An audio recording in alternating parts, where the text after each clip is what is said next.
Bismillahirrahmanirrahim. Assalamualaikum warahmatullahi wabarakatuh.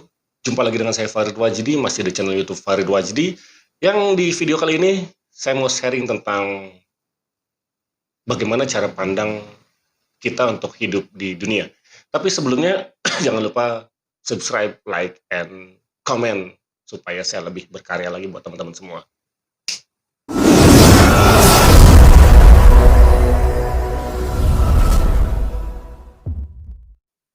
Oke, teman-teman semua.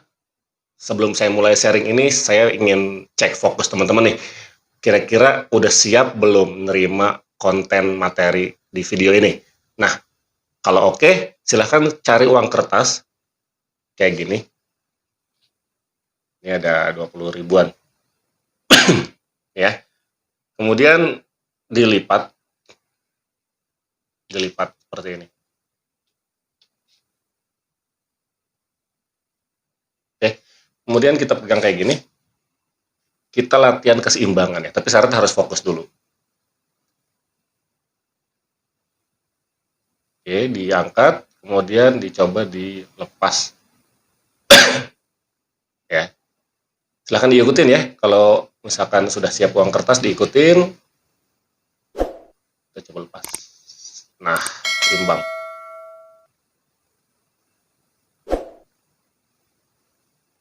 Oke. Siapa yang bisa, silahkan. Boleh diikutin di rumahnya masing-masing. Nah, berbicara tentang keseimbangan, sebenarnya bagaimana sih cara hidup kita di dunia ini? Saya teringat sebuah peribahasa Arab ya. I'mal li dunyaka ka'annaka ta'isu abadan wa'mal li akhiratika ka'annaka tamutu ghadan. Bekerjalah kamu untuk duniamu seolah-olah engkau hidup selamanya, dan juga bekerjalah kamu untuk akhiratmu seolah-olah engkau mati besok. Nah, saya minta maaf kalau saya masih batuk karena kondisi belum fit ya. Tapi mudah-mudahan konten ini tetap bermanfaat. Baik, ada orang yang sibuk sekali mengejar dunianya. Dia sibuk mengejar kesuksesan, sibuk mengejar kebahagiaan. Dia pengen harta, dia pengen mobil, dia pengen duit, dia pengen rumah, dia pengen penghasilan bahkan miliaran, bahkan triliunan rupiah. Tapi dia lupa sebesar-besar dunia dia kejar, dia lupa ibadahnya tertinggal. Dia lupa sholatnya bagaimana, dia lupa bisa baca Quran atau enggak. Bahkan kadang-kadang sampai umur 40-50 tahun pun belum tahu Al-Quran. Nauzubillah min dzalik. Banyak orang pengen hidup enak di dunia, tapi lupa untuk mati enak. Banyak orang mempersiapkan kehidupan yang nyaman, yang nikmat di dunia, tapi lupa mempersiapkan kematian yang nyaman, yang nikmat. Sedangkan perintahnya adalah harus ada keseimbangan antara dunia dan akhirat. Begitupun sebaliknya, ada orang-orang yang fokus untuk ibadah. Dia pikir ini adalah untuk mencari akhiratnya. Dia sholatnya rajin, dia puasanya rajin, dia fokus ibadah aja. Tapi lupa juga bahwa kehidupan dunia pun harus terus difikirkan. Dia harus menafkahi keluarganya, harus menafkahi istrinya, harus menafkahi anaknya, harus berjuang buat kehidupan di dunia. Kalau terlalu sering ibadah pun, kalau dia meninggalkan dunianya, salah juga. Karena Allah nggak suka orang-orang yang menelantarkan dirinya, orang-orang yang menyusahkan dirinya, seolah-olah dia dekat sama Allah, tapi ternyata dia kesusahan. Sedangkan kefakiran itu dekat dengan kekufuran. Nah, kembali kepada uh, peribahasa tadi. Saya lupa apakah itu hadis atau bukan, tapi daripada saya salah, saya bilang peribahasa aja. Kita itu diminta untuk bekerja untuk dunia kita. Jadi sungguh-sungguh buat dunia kita, seolah-olah kita hidup selamanya. Maka kuasai dunia, genggam duniamu, tapi ingat jangan sampai ke hati. Makanya ada keseimbangan kedua, yaitu untuk menyeimbangkannya apa? Akhirat. Jadi dunia dan akhiratnya harus seimbang. Kalau kita ingin sukses di dunia, maka sukses juga lah di akhirat. Kalau kita ingin sukses di akhirat, ya dunia pun jangan ditinggal. Dalam Al-Quran, Allah berfirman, wabtaghi fima atakallahu darul akhirah walatan sanasibaka minad dunia. Jadi memang kita itu pertama diperintahkan untuk kejar dulu akhirat. Dapatkan dulu akhirat. Gimana? Orang-orang yang beriman dan beramal soleh, Jadi rukun Islamnya dilaksanakan secara lengkap plus amal-amal soleh di luar rukun Islam. Nah, itu sudah matang, setiap hari sudah menjadi lifestyle kita, tapi kata Allah, "Jangan engkau lupakan dunia.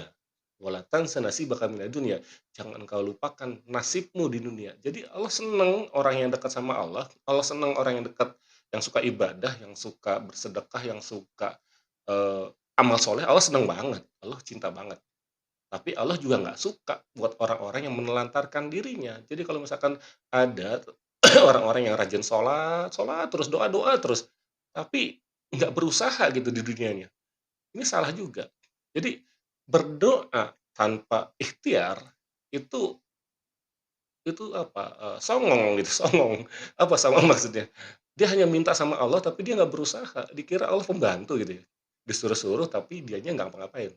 Tapi juga orang-orang yang ikhtiar tanpa berdoa gitu, dia fokus ngejar dunia tapi meninggalkan akhiratnya, ini sombong. Dia pikir dia hidup selamanya, dia tidak akan mendapatkan kematian. Ini salah juga. Maka dua-duanya harus seimbang. Yang paling utama adalah mengejar akhirat. Siapa yang mengejar akhirat, maka dia akan mendapatkan akhirat dan dunia. Tapi orang-orang yang hanya mengejar dunia saja, dia hanya mendapatkan dunianya. Belum tentu dia akan mendapatkan akhirat. Nah, teman-teman semua, yang kedua gini, orang memikirkan amal-amal dunia dan amal-amal akhirat itu kadang-kadang nggak paham. Nggak pahamnya gimana? Gini, seolah-olah untuk akhirat itu adalah yang dalam kategori ibadah yang disebut salat, puasa, zakat, kemudian, sedekah, kemudian haji, gitu ya. Ya itu betul, memang itu amalan-amalan akhirat. Nah, tetapi bukan berarti kalau misalkan orang pergi, ojek, pergi kerja, pergi nyari uang, bisnis, bukan berarti itu untuk dunia juga. Jadi bukan dilihat dari hanya bentuknya saja, karena konsepnya dalam hadis arba'in yang pertama, "Innamal a'malu binniyat wa innamal likulli imri'in ma nawa. Faman kanat hijratuhu ilallahi wa rasulih, fa hijratuhu ilallahi wa rasulih. Faman kanat hijratuhu lidunya yusibuha aw imra'atin yankihuha fa hijratuhu ila ma hajara ilaih." Jadi gini, kalau ibadah misalkan, dia rajin sholat, dia rajin sedekah, tapi untuk mencari nama, untuk dilihat oleh orang banyak, untuk dilihat oleh, camer misalkan, atau supaya dipandang orang, dia itu dianggap baik, untuk politik misalkan, itu sebenarnya dunia. Sholatnya itu untuk dunia, sedekahnya buat dunia, zakatnya buat dunia, gitu. Dan orang-orang yang apa namanya, bisnis, kemudian dia bekerja, setiap hari dia berangkat, itu juga jangan dinilai bahwa itu semua dunia, enggak juga. Kalau dia niatnya bahwa bismillah misalkan ojek ya, ojek misalkan, "Ya Allah, saya niat berangkat kerja, ngojek, supaya bisa nganter orang kerja, supaya bisa nganter orang ibadah, orang yang kerja tadi supaya bisa menafkahi keluarganya, karena itu adalah kewajiban, dan dia niatkan itu ibadah, maka itu jadinya akhirat. Jadi dunia dengan akhirat itu amalannya bisa jadi sama, yang membedakan adalah niatnya. Salah niat, meskipun Anda sholat, meskipun Anda, sedekah zakat, bisa jadi itu hanyalah amalan dunia dan tidak ada artinya buat akhirat Anda. Jadi luruskan niat ya. Nah, teman-teman semua, eee, dalam bermindset menjalani kehidupan ini, jangan sebelah-sebelah. Genggam dunia kita, tetapi hanya dalam genggaman. Ingat, tidak sampai ke hati. Supaya apa? Supaya kita tidak cinta dunia. Nah, ketika Anda memiliki dunia Anda, bagus dalam ekonomi Anda, bagus dalam pekerjaan Anda, bagus dalam rezeki Anda, maka kembali ke konsep awal, wabtaghi fima atakallahu darul akhirah. Ingat, jadikan itu semua untuk bekal akhirat Anda. Jangan sampai Anda terlena dengan kekayaan Anda, dengan kesuksesan Anda yang kemudian Anda berpikir bahwa itu hanyalah hasil usaha Anda sendiri dan Anda lupa. Sekarang gini, Allah ngasih rezeki yang banyak. Anda bisa punya mobil 2, 3, 4, 5 bahkan. Allah kasih mobil 5, Allah kasih rumah gede, Allah kasih perusahaan, Allah kasih semua kekayaan, kebahagiaan, ya. Sekarang pertanyaannya, apa yang sudah Anda kasih buat Allah? Maha adilnya Allah itu bukan melihat dari seberapa kaya Anda, tapi seberapa besar yang Anda berikan fi sabilillah. Karena kalaupun Anda kaya di dunia, sia-sia saja ketika Anda mati dan itu tidak Anda bawa buat akhirat Anda. Meskipun Anda merasa misalkan, "Oh, saya sudah sedekah 100 juta," gitu. Anda sudah sedekah 100 juta itu dianggap kecil kalau itu bukanlah harta yang Anda cintai. Jadi ketika Anda menganggap dari sekian triliun rezeki Anda gitu yang Allah kasih, Anda sedekah 100 juta kecil, nggak ada artinya di mata Allah. Bahkan bisa jadi orang miskin orang miskin yang orang miskin yang sedekah cuma 10.000 tapi duitnya emang cuma segitu-gitunya, atau cuma 20.000 maka itu lebih besar nilainya dibanding 100 juta yang Anda berikan. Itulah adilnya Islam, itulah adilnya Allah. Jadi siapapun sebenarnya bisa mendapatkan akhiratnya, siapapun bisa berorientasi untuk akhiratnya. Bukan hanya orang kaya saja, tapi orang miskin juga bisa, gitu ya. Nah, kemudian ibadah-ibadahnya dikuatkan. Sekali lagi, balancing, seimbangkan antara akhirat dan dunia. Dan kalau sudah Anda genggam dunia Anda, jadikan dunia Anda sebagai jembatan menuju akhirat Anda. Karena kita semua akan mati, kita semua akan kembali kepada Yang Maha Pencipta. Kullu nafsin dha'iqatul maut. Kalau nggak mau mati ya jangan hidup.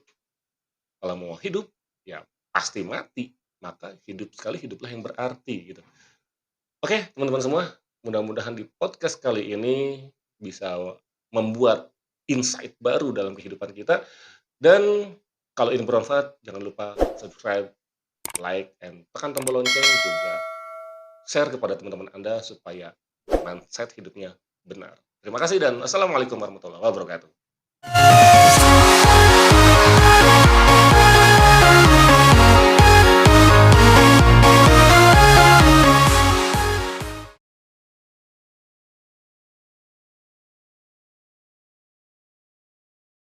Oke teman-teman semua, buat teman-teman yang mau tahu bagaimana cara menseimbangkan duit yang tadi, oke, ya, ini kenapa bisa tidak jatuh? Oke, karena nggak mungkin ya, nggak logis dia harusnya di tengah, tapi kalau di pinggir, idealnya jatuh. Maka ini sebuah trik sulap sederhana yang Anda bisa manfaatkan untuk ice breaking dalam presentasi. Di dalamnya Anda selipkan koin terlebih dahulu. Alright, ini dia. Gitu ya. Oke, itu aja rahasianya. Terima kasih, mudah-mudahan manfaat. Sekali lagi, subscribe dulu ya. Terima kasih dan assalamualaikum warahmatullahi wabarakatuh.